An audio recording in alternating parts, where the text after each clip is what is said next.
ഇന്നത്തെ നമ്മുടെ റെസിപ്പി വെണ്ടയ്ക്ക തക്കാളി റോസ്റ്റ് ആണ്. അപ്പോൾ നമുക്ക് അതെങ്ങനെയാണെന്ന് നോക്കാം. വീഡിയോയിലോട്ട് വരും. എൻ്റെ വീഡിയോ ഇഷ്ടപ്പെട്ടാൽ നിങ്ങൾ ലൈക്ക് ആൻഡ് സബ്സ്ക്രൈബ് ചെയ്ത് സപ്പോർട്ട് ചെയ്യാൻ മറക്കരുത്. അപ്പോൾ നമുക്ക് വീഡിയോയിലോട്ട് പോകാം.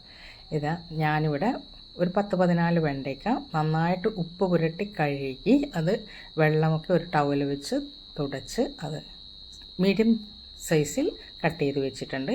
പിന്നീട് ഇതുപോലെ ഒരു സവാള 4 കട്ട് ചെയ്ത് വെച്ചതിന് ശേഷം ഇതുപോലെ ഇതളുകളാക്കി ഇളക്കി എടുക്കുക.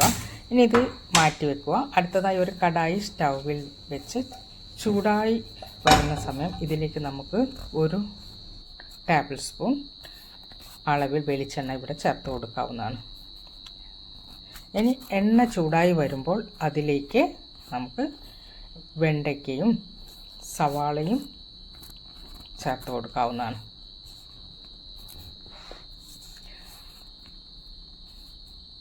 സവാള ഇതുപോലെ ഇതളുകളാക്കി മാറ്റി വെച്ചതാണ്. അപ്പോൾ ഇതും കൂടി ഇതിലേക്ക് ചേർത്ത് കൊടുക്കാം. ഇനി ഒരു മീഡിയം ഫ്ലെയിമിൽ വെച്ച് നമ്മളിത് ഒന്ന് വഴറ്റിയെടുക്കാം. വെണ്ടയ്ക്കയും സവാളയൊക്കെ ഒന്ന് വെന്ത് വന്നിട്ടുണ്ട്.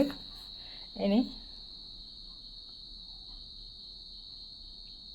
നമുക്കിത് ഒരു ബൗളിലേക്ക് മാറ്റി വെക്കാം.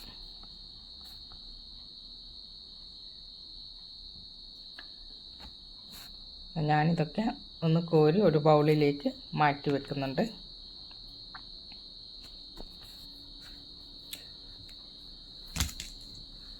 ഇനി ഈ കടായിലേക്ക് ഒരു ടീസ്പൂൺ എണ്ണ കൂടി ചേർത്ത് കൊടുക്കാം. എണ്ണ ചൂടായി വരുമ്പോൾ നമുക്കിതിലേക്ക് ഒരു 1/2 ടീസ്പൂൺ ചെറിയ ജീരകം ചേർത്ത് കൊടുക്കാം. ജീരകമൊക്കെ ഒന്ന് പൊട്ടി വരുമ്പോൾ നമുക്ക് ഇതിലേക്കൊരു 2 പിഞ്ചളവിൽ കായപ്പൊടി കൂടി ചേർത്ത് കൊടുക്കാം. ഇനി ഇതിലേക്കൊരു 10 എണ്ണം വെളുത്തുള്ളി അല്ലി നീളത്തിൽ അരിഞ്ഞ് ചേർത്ത് കൊടുക്കാം. കൂടെ തന്നെ ഒരു പച്ചമുളക് കൂടി കട്ട് ചെയ്ത് ചേർത്ത് കൊടുക്കുന്നുണ്ട്. ഒന്ന് വഴറ്റിയതിന് ശേഷം നമുക്കിതിലേക്ക് ഒരു സവാള നീളത്തിൽ അരിഞ്ഞത് കൂടി ചേർത്ത് കൊടുക്കാം. ഇനി നമുക്കിതൊക്കെ ഒന്ന് നന്നായിട്ട് വഴറ്റി കൊടുക്കാവുന്നതാണ്.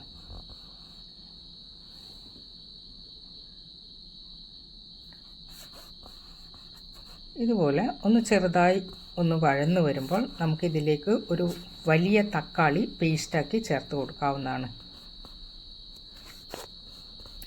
ഇനി ഇതൊക്കെ നമുക്ക് ചെറുതായിട്ടൊന്ന് ഇളക്കി കൊടുക്കാം. ഇതിൽ വെള്ളമൊക്കെ ഒന്ന് വലിഞ്ഞു വരുന്നുണ്ട്.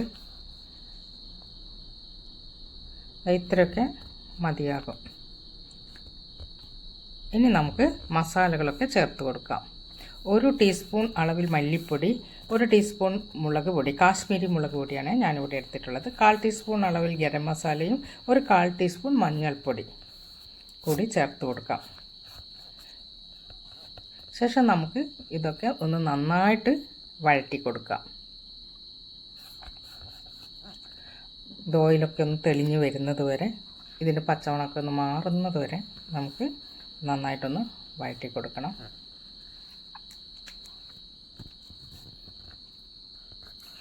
മഴന്ന് വരുമ്പോൾ നന്നായിട്ട് നല്ല പരിമളം വരുന്നുണ്ട്.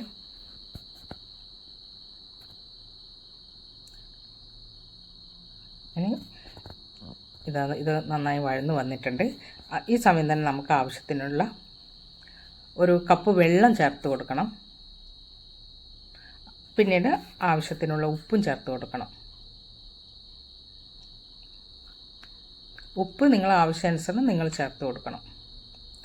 നമ്മുടെ ഗ്രേവിയൊക്കെ ഒന്ന് തിളച്ച് വരുമ്പോൾ നമുക്കിതിലേക്ക് മാറ്റി വെച്ച വെണ്ടയ്ക്കയും സവാളയും ചേർത്ത് കൊടുക്കാം. പിന്നെ ഇതിലേക്കൊരു ചെറിയ തക്കാളി ചേർത്ത് കൊടുക്കാം. വലുതായതുകൊണ്ട് ഞാൻ പകുതി തക്കാളിയാണ് ഇതിലേക്ക് ചേർത്ത് കൊടുത്തിരിക്കുന്നത്. ഇനി നമുക്കിതൊക്കെ നന്നായിട്ടൊന്ന് ഇളക്കി യോജിപ്പിച്ച് കൊടുക്കാം. മസാലയൊക്കെ ഒന്ന് വെണ്ടയിലേക്ക് പിടിച്ച് കിട്ടാൻ വേണ്ടിയാണ്. ഒരു 2-3 മിനിറ്റ് നമുക്കിത് അടച്ചു വെച്ച് വേവിച്ചെടുക്കാം. നന്നായിട്ട് ഗ്രേവിയൊക്കെ വറ്റി കിട്ടിയിട്ടുണ്ട്. ഇത് കാണുമ്പോൾ തന്നെ നിങ്ങൾക്ക് മനസ്സിലാകും ഇതൊരു സൂപ്പർ ടേസ്റ്റിയാണെന്ന്. ഇനി ഇത് നമുക്കൊരു പാത്രത്തിലേക്ക് മാറ്റി കൊടുക്കാം. നിങ്ങളും ഒന്ന് ട്രൈ ചെയ്ത് നോക്കണേ. വെരി സിമ്പിൾ ആൻഡ് ടേസ്റ്റിയാണ് നമ്മുടെ വെണ്ടയ്ക്ക തക്കാളി masala roast. Like and subscribe ചെയ്ത് സപ്പോർട്ട് ചെയ്യാൻ മറന്നു പോകരുത്. Thank you for watching. By.